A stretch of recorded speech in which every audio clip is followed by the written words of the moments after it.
जब मैं भारत में कैदी था, दौरान तफ्तीश भारतीय इंटेलिजेंस के एक एसपी ने कहा था, तुम पाकिस्तान शायद इसी जन्म में चले जाओ, लेकिन तुम्हारा जिस्म तुम्हें कई जन्म तक ये याद दिलाता रहेगा कि तुमने भारतीय तफ्तीश काटी है।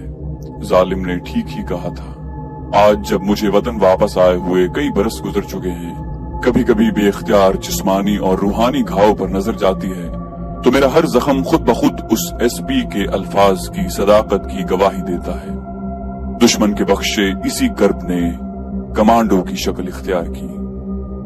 तो दोस्तों, आपके लिए पेश खिदमत है तारिक इस्माइल सागर का शोहरा आफाक नॉवल कमांडो। लेकिन इससे पहले आपसे दरखास्त है कि अगर अभी तक आपने हमारे चैनल को सब्सक्राइब नहीं किया तो इसे सब्सक्राइब कीजिए और बेल आइकन पर क्लिक कीजिए ताकि आपको तमाम वीडियोस बिला ताखिर मिलती रहें। और वीडियो को लाइक और शेयर करना मत भूलिए और कमेंट करके हमें अपनी राय से आगाह करते रहिए। तो आइए कहानी शुरू करते हैं।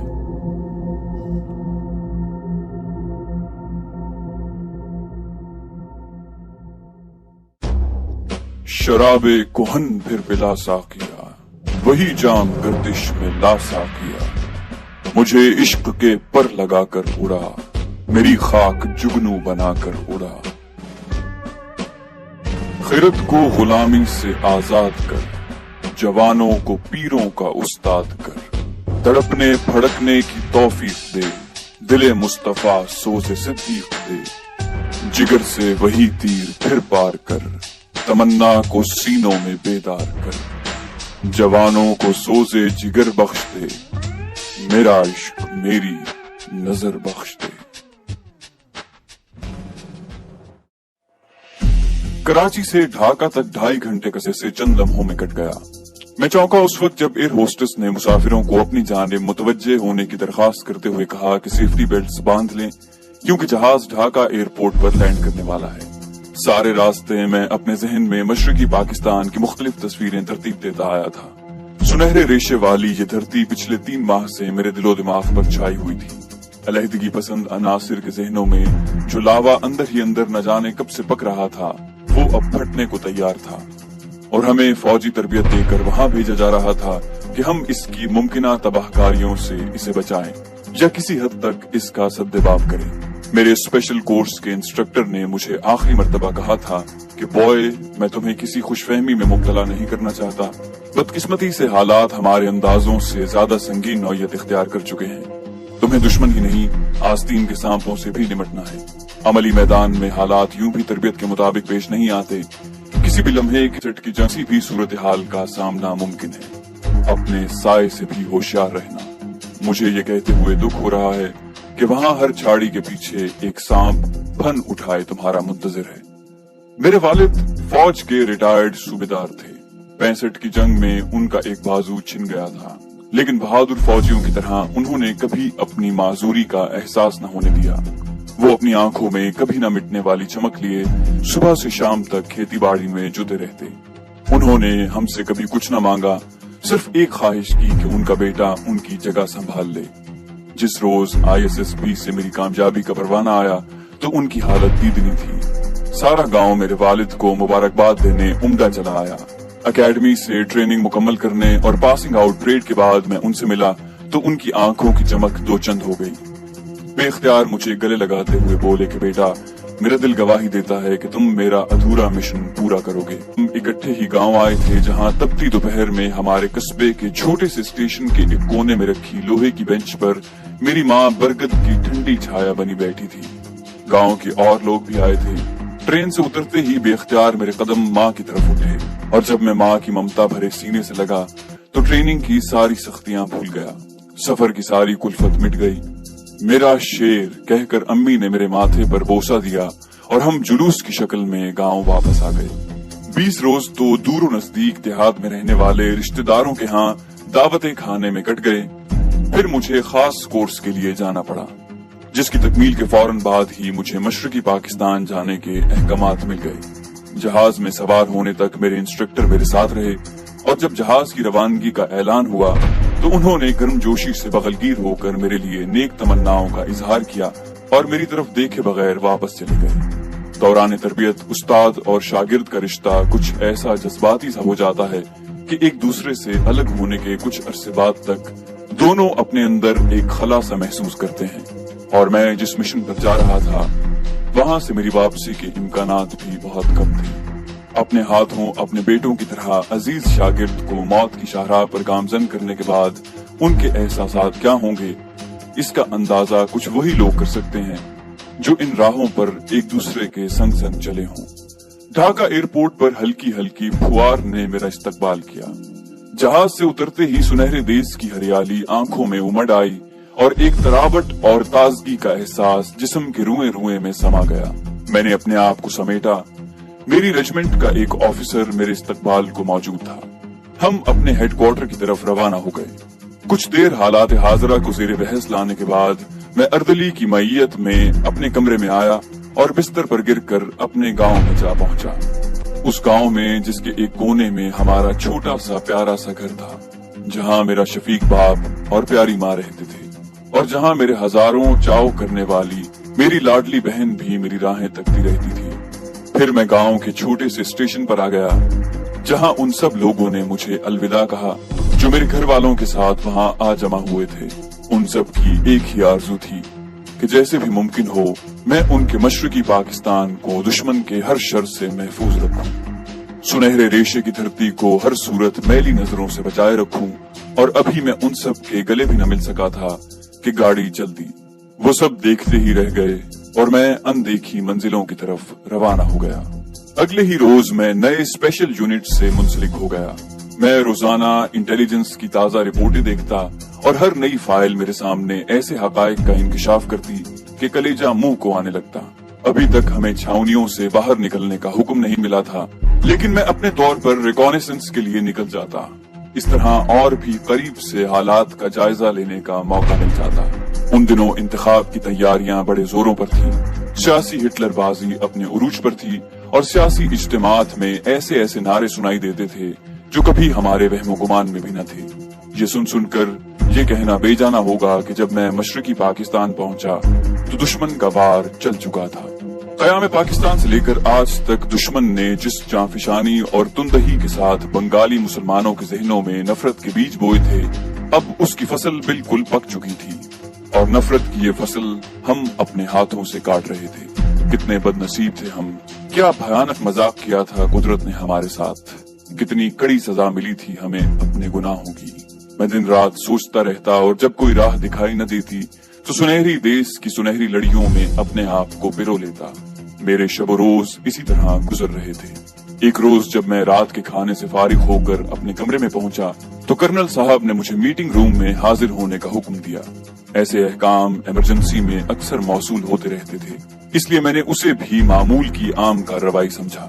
लेकिन मीटिंग रूम में पहुंचने के बाद पता चला कि इंटेलिजेंस की इत्तला के मुताबिक ढाका से कुछ फासले पर एक गांव में तखरीबकारों ने एक अड्डा कायम कर रखा है और वो इतनी ताकत हासिल कर चुके थे कि जल्द ही फौज से टक्कर लेने वाले थे। कर्नल साहब ने हमें ये भी बताया कि जब हमें ये इत्तला मिली तो हमने शाम ही को एक कंपनी उस गांव से करीबन 5 मील दूर एक मकाम पर रवाना कर दी, लेकिन अभी तक हमें उस बारे में मजीद कोई इत्तलात मौसूल नहीं हुई। उन्होंने दीवार पर लगे नक्शे के जरिए हमें उस गांव और गिरदोनिवाह के इलाके का महलो वकूअ भी समझाया और फौरी तौर पर एक और कंपनी मेरी कमांड में देकर हमें रवानगी का हुक्म दिया। इससे कबल फौज अभी तक खुलकर सामने नहीं आई थी और हमारी हद्दुल वसा कोशिश भी यही थी कि फौज को अवाम से दूर रखा जाए। हालांकि बाद में इसका खमियाजा भी भुगतना पड़ा। इसलिए कुछ तो इस वजह से और कुछ हिफाजती इक़दामात के पेश नजर मैंने अलसुब ये ऑपरेशन करने का फैसला किया। मेरा ख्याल था कि इस तरह हम दुश्मन के होशियार होने से पहले उस पर काबू पा लेंगे। इसकी एक वजह यह भी थी कि फौजी इस्तिलाह में हम रिहायशी बिल्डअप एरिया में जा रहे थे, जहां मुकाबले का खतरा मोल लेना ठीक नहीं था। इस तरह बेगुनाह शहरियों के मारे जाने का अंदेशा था। आधी रात के बाद मैंने 3 ट्रकों में सवार अपने जवानों को रवानगी का हुक्म दिया। सबसे आगे जीप में मैं उनकी कमांड कर रहा था। हम लोग फजर के वक्त ऑपरेशनल एरिया के नजदीक पहुंच गए। अब बड़ी सड़क से उतरकर हमें एक ज़ेली सड़क की तरफ मुड़ना था। उसी सड़क के दोनों अतराफ खेत थे। अभी हम बमुश्किल आध मील ही चल पाए थे कि अचानक एक रॉकेट मेरी जीप के करीब फटा। मैंने बड़ी फुर्ती से छलांग लगा दी। उसके साथ ही हम पर गोलियों की बारिश होने लगी। रॉकेट लॉन्चर की आवाज उनमें नुमाया थी। जवान बड़ी फुर्ती से छलांगे लगाकर नीचे आ गए थे और एक ट्रक की आड़ में लेटे अगले हुक्म के मुंतजिर थे। फायरिंग करने वालों का कहीं कोई निशान दिखाई न देता था, जबकि फायरिंग हम पर मुसलसल हो रही थी। सबसे पहले मेरी नजर जीप पर पड़ी। ड्राइवर स्टीयरिंग पर झुका हुआ था। जीप का अगला हिस्सा उड़ चुका था और पीछे बैठे दोनों जवान भी शहीद हो चुके थे। फायरिंग इतनी शदीद थी कि जीप के नजदीक फटकने का तसव्वुर भी मुहाल था। रॉकेट लॉन्चर से फायरिंग का ये मतलब था कि दुश्मन के पास वाकई अच्छे खासे हथियार मौजूद हैं और वो हमारे काफी नजदीक हैं। मैं खेत के अंदर ही अंदर भागता हुआ अपने महफूज साथियों तक पहुंचा और उन्हें हिदायत देकर पोजीशन संभालने का हुक्म दिया। अभी तक हमने अपने दिफा में एक गोली भी नहीं चलाई थी, क्योंकि हमला आवर दिखाई नहीं दे रहे थे और हम खामखा गोला बारूद फूंकने की अय्याशी के मुतहम्मिल नहीं हो सकते थे। तकरीबन 10 मिनट यही सूरत हाल रही, फिर इंटरमिटेंट फायर आने लगा। रुक रुक कर गोलाबारी से मैंने यही समझा कि अब दुश्मन इसकी आड़ में भागने का मंसूबा बना रहा है। मेरे 3 जवानों की शहादत ने मेरे ही नहीं तमाम दस्ते के तन बदन में आग लगा दी थी। हमारी फौज का मिजाज जरा मुख्तलिफ किस्म का है। अपने जवानों की शहादत या अचानक हमला होने पर उनकी धड़कनें रुका नहीं करती, अलबत्ता उनके खून में अंगारे जरूर भर जाते हैं। तमाम जवानों के जज्बात का मुझे एहसास था, लेकिन जंग में सबसे बड़ी चीज हिकमत अमली होती है। मैंने अपने कंपनी हेडक्वार्टर को मुतला करने और उनसे मदद मांगने की बजाय अपने मामूली असलहे के साथ दुश्मन से टक्कर लेने का फैसला किया। मशरकी पाकिस्तान में आते ही मुझे इस बात का एहसास हो चुका था कि जंग मोराल से लड़ी जाएगी और हमारी इनफरादी शुजाअत ही हालात का रुख बदल सकती है। खामखा छोटी छोटी बातों के लिए मुंह उठाकर हेडक्वार्टर की तरफ देखना गलत था। मैंने जवानों को इकट्ठा करके 3 दस्ते तरतीब दिए। हमारे पास सिर्फ 3 मशीन गन्नें थी, बाकी असलहा आम किस्म का था। हर दस्ते को एक मशीन गन देकर मैंने 2 दस्तों को दोनों पहलुओं से गांवों के गिर्द घेरा डालने का हुक्म दिया और तीसरे दस्ते की कमान खुद संभाल कर दुश्मन पर बराह रास्त हमला करने के इरादे से आगे बढ़ने लगा। हमने चौथी समत में अपनी गाड़ियां खड़ी रहने दी। इस तरह दुश्मन हमारी तादाद के मुतालिक धोखा खा सकता था। इसके अलावा उसे अपने मुहासरे में आ जाने का एहसास भी रहता। गाड़ियों की हिफाजत के लिए एक हवालदार के जेरे कमान 4 जवानों को मैंने इर्द गिर्द छुपा दिया। ये रास्ता क्योंकि बड़ी सड़क यानी शहर की तरफ जाता था, इसलिए इस तरफ से दुश्मन के फरार होने के इम्कानात कम ही दिखाई देते थे। अगर कोई बदबख्त इस तरफ आ भी जाता तो घात में बैठे जवानों से बच निकलना नामुमकिन था। जल्द ही हमने नीम दायरे की शक्ल इख्तियार कर ली। एक दस्ता तो लंबा चक्कर काट कर गांव की पिछली तरफ पहुंच गया और दूसरा कुछ फासले से दाएं तरफ, जबकि मैंने बाएं समत से दुश्मन के करीब रहते हुए उसे अपनी तरफ उलझाए रखा ताकि बाकी जवान तरतीब में आ जाएं। अपनी अपनी जगह पहुंचकर हमने मिलाप किया और मैंने फायरिंग का हुक्म दे दिया। इस दौरान हमने अपने टारगेट नोट कर लिए थे। हमला आवर ज्यादा तरबियत याफ्ता नजर नहीं आ रहे थे, क्योंकि उन्होंने गांव के एक कोने में बने 2-3 मकानात पर ही मोर्चे जमा रखे थे। अगर वो सारे गांव में फैले होते तो उन्हें कंट्रोल करना दुश्वार हो जाता। फायरिंग की आवाज और लड़ने वालों के नारों ने गांव के लोगों को खासा खौफजदा कर दिया था और वो घरों से निकलकर खेतों की समत भाग रहे थे। इस तरह अफरा तफरी की हालत में चंद देहाती तखरीबकारों का निशाना भी बन गए। ये सूरत हाल देखकर मैंने अपने सूबेदार और चंद जवानों को गांव में दाखिल होने का हुक्म दिया ताकि वो लोगों को मुनज़्ज़म शक्ल में महफूज मकामात पर पहुंचा दें।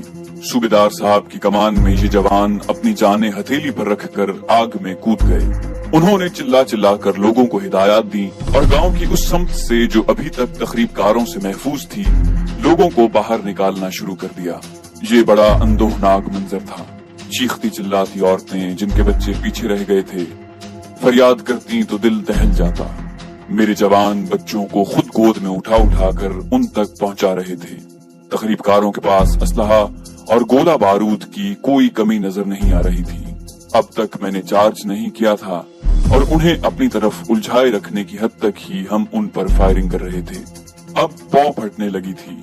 जाने किस तरह उन लोगों की नजर उस समत चली गई जिधर से मेरे जवान देहातियों को महफूज मकाम की तरफ ले जा रहे थे। उन्होंने एक लाइट मशीन गन का मुंह उस तरफ फेर दिया और चंद ही सेकंड बाद 5-6 देहाती खून में नहाते दिखाई दिए। ये कैसे हुर्रियत पसंद हैं जो अपने ही लोगों के खून से होली खेल रहे हैं। मेरी आंखों में खून उतर आया। बेगुनाह सिविलियन हमारी आंखों के सामने मौत के घाट उतारे जा रहे थे। मैंने तमाम एहतियातें बालाए ताक रखकर पिछले और बाएं समत वाले दस्तों को फायरिंग तेज करने का हुक्म दिया और अपने जवानों के साथ खुद भी चार्ज कर दिया। मेरे दस्ते की वाहिद मशीन गन, जो किसी हद तक महफूज जगह नस्ब थी, हमें एक तरफ से कवरिंग फायर मुहैया कर रही थी, जबकि जवान मेरे दाएं बाएं क्रॉलिंग करते उस समत से आगे बढ़ रहे थे जिधर से हमने देहातियों को बाहर निकाला था। सूबेदार साहब ने मौके की नजाकत को खूब संभाला। 2 जवानों ने लोगों को दीवारों की ओट में बिठाकर उनके सामने मोर्चा जमा लिया। खुद सूबेदार साहब बाकी जवानों के साथ मकानों की छतों और मुंडेरों से तखरीबकारों पर फायर करने लगे। मेरे साथ ही मेरे पीछे पीछे गांव के कच्चे कच्चे मकानात की आड़ लेते तखरीबकारों की समत बढ़ रहे थे, और वो लोग ऊंचाई पर होने की वजह से हमसे बरतर पोजीशन में तो थे, लेकिन हमने हिकमत अमली ही ऐसी इख्तियार की थी कि वो इस एडवांटेज का कोई फायदा हासिल न कर सके। मैंने अपने जवानों को बिखरने और महफूज आड़ के साथ आगे बढ़ने का हुक्म दिया। तकरीबन आध घंटे की खूंरेज जंग के बाद तखरीबकारों के 50-60 आदमी बच गए और 80 के करीब हमने गिरफ्तार कर लिए। भारतीय प्रोपेगेंडे ने फजा मसमूम कर रखी थी। खुसूसन फौज से अवाम की नफरत के मुजाहिरे तो अक्सर देखने को मिला करते थे, लेकिन जहां सूरत हाल बिल्कुल बरक्स थी। देहातियों ने तखरीबकारों की बर्बरियत का मुजाहिरा देख लिया था और ये भी देख चुके थे कि हमने उन्हें बचाने के लिए क्या कुछ नहीं किया। मेरे 6 जवान जख्मी थे और एक मार्के में शहीद हो चुका था। ये जवान एक बच्चे को फायरिंग रेंज से बचाने के लिए लपका था कि तखरीबकारों की एक गोली उसके ऐन दिल पर लगी और वो जिंदा जावेद हो गया। लोग तखरीबकारों की तिक्का बोटी करने पर तुले हुए थे। बड़ी मुश्किल से हमने बिखरे हुए हुजूम से गिरफ्तार शुदगान को निकाला और अपने शहीद और जख्मी साथियों के हमराह ट्रकों की तरफ जाने लगे। अभी हम गाड़ियों तक पहुंचे ही थे कि मेरे सेकंड इन कमांड ने जल्दी से दूरबीन मेरे हाथ में पकड़ाकर एक समत इशारा किया। मैंने दूरबीन आंखों से लगाई। गांव से कुछ फासले पर नदी बहती थी। उसके किनारे किनारे मैंने फौजी वर्दी में किसी को लड़खड़ाते हुए अपनी समत बढ़ते देखा। मैं सोचने लगा कि कौन हो सकता है। मेरे जहन में कल शाम रवाना होने वाली पार्टी जरूर थी, जो कंपनी हेडक्वार्टर से हमारी रवानगी तक वापस नहीं आई थी, लेकिन उम्मीद थी कि हमारे जाते ही वो लोग आ गए होंगे। यह मुमकिन है कि गिरफ्तार शुदगान के साथ उन्होंने रात को सफर करना मुनासिब न समझा हो और सुबह आने का इरादा किया हो। फिर ये कौन था? मुख्तलिफ ख्याल और वसवसे मेरे दिमाग में सर उठाने लगे। मैंने खुद आगे बढ़कर हालात जानने का फैसला किया। मेरे हमराह 3 जवान थे। हम लोग भागते हुए उसकी समत बढ़े। किसी मुमकिन खतरे के पेश नजर हमारी उंगलियां ट्रिगर्स पर थीं। आहिस्ता आहिस्ता आने वाले के नकूश वाजे होने लगे। ये पाकिस्तानी फौज का जवान था और उस पार्टी से मुताल्लिक था जो कल शाम तखरीबकारों की सरकूबी को रवाना हुई थी। हमें देखते ही वो रुक गया। उसकी वर्दी खून आलूद और भीगी हुई थी। वो इतना जख्मी था कि ठीक तरह चल भी नहीं पा रहा था। सूरत कुछ जानी पहचानी दिखाई दी। फिर अचानक जैसे मेरे जहन को जोरदार झटका लगा। मेरे सामने मुनीर खड़ा था। मुनीर मेरे साथ के गांव का रहने वाला नायक था और शादी से सिर्फ 5 रोज कबल उसे हंगामी हुक्म मौसूल हुआ था कि अपनी कंपनी के साथ मशरकी पाकिस्तान पहुंचे। उसका चेहरा धूल से अटा हुआ था। वो यकबारगी लड़खड़ाया और गिर पड़ा। मैंने बेख्तियार नीचे झुककर उसे उठाना चाहा और इस असना में दूसरे जवान ने अपनी छागल उसके मुंह से लगा दी। मुनीर, मुनीर! मुनीर ने मुझे पहचान कर कुछ कहने का इरादा किया, लेकिन हम दोनों डिसिप्लिन के पाबंद थे। फौजी थे ना। उसने मेरे कंधों पर लगे स्टार देखकर बजाय मेरा नाम लेने के मुझे सर कहकर मुखातिब किया। वो बोला कि सर, हम घेरे में आ चुके हैं। सेट काम नहीं कर रहा। मैं बड़ी मुश्किल से इतना कहकर वो खामोश हो गया। उसमें बोलने की सकत बाकी न रही। मशरकी पाकिस्तान नदी नालों, जंगलों, दलदलों और खाइयों का देश है। यहाँ कदम कदम पर राब्ते की जरूरत रहती है।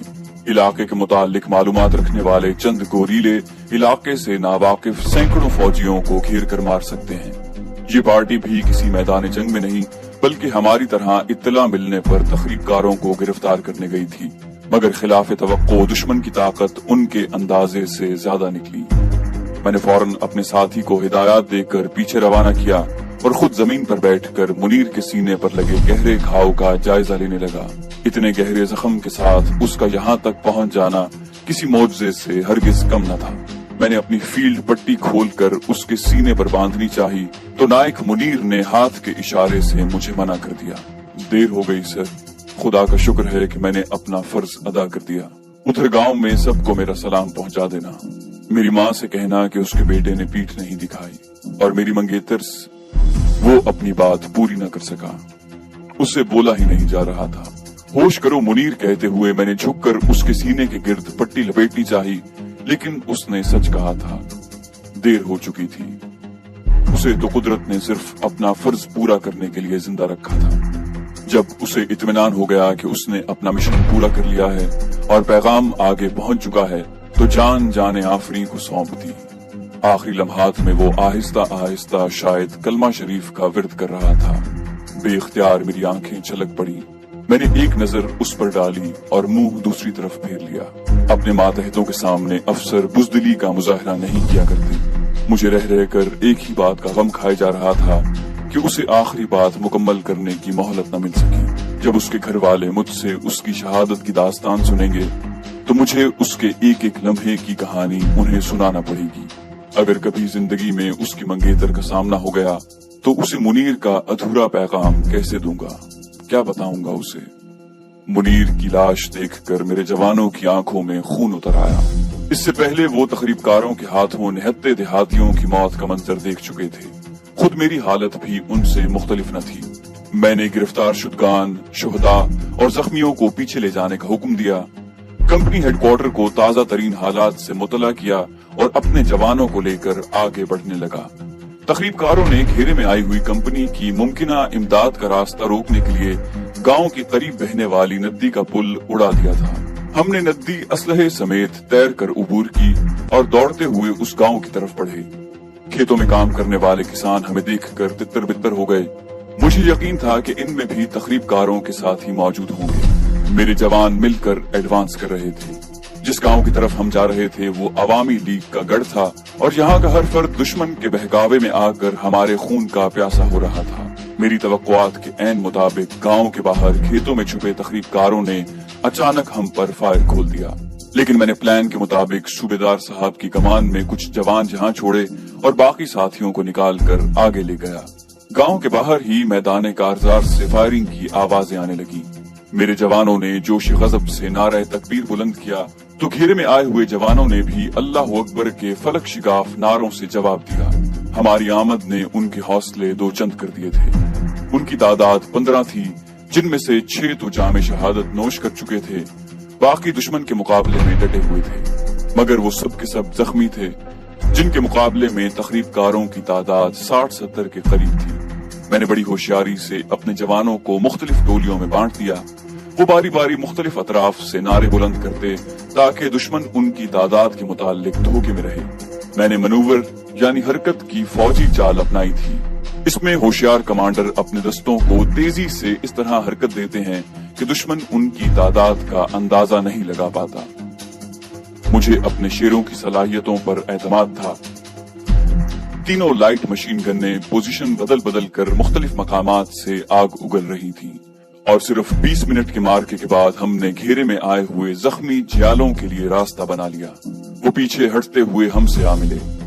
तकरीबकारों के हौसले पस्त हो चुके थे। अब वो भागने के मौके तलाश कर रहे थे, मगर मेरे जवानों ने तमाम रास्तों की नाकाबंदी कर रखी थी। दूसरी तरफ कंपनी हेडक्वार्टर में मेरा पैगाम मौसूल होते ही एक ताजा दम दस्ता बड़ी तेज रफ्तारी से हमारी तरफ भेज दिया गया।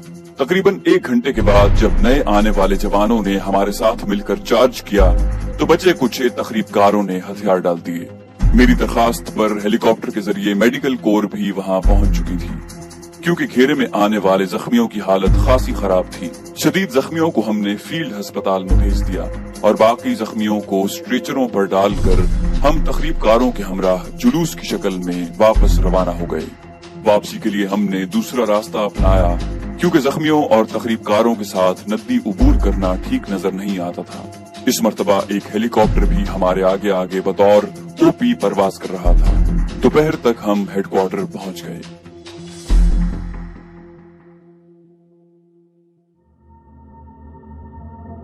तो दोस्तों, ये थी हमारी आज की कहानी, जो कि तारिक इस्माइल सागर की लाजवाल दास्तान कमांडो पर मबनी है। उम्मीद करते हैं आपको हमारी कहानी पसंद आई होगी। जाने से पहले इस वीडियो को लाइक और शेयर करना मत भूलिए, और अगर अभी तक आपने हमारे चैनल को सब्सक्राइब नहीं किया तो इसे सब्सक्राइब कीजिए ताकि आपको हमारी तमाम कहानियां बिला ताखिर मिलती रहें। और कमेंट करके हमें बताइए कि आपको ये कहानी कैसी लगी। हम इस सिलसिले की मजीद किस्तें लेकर जल्दी हाजिर होंगे। अपना बेहद ख्याल रखिएगा। अल्लाह हाफिज।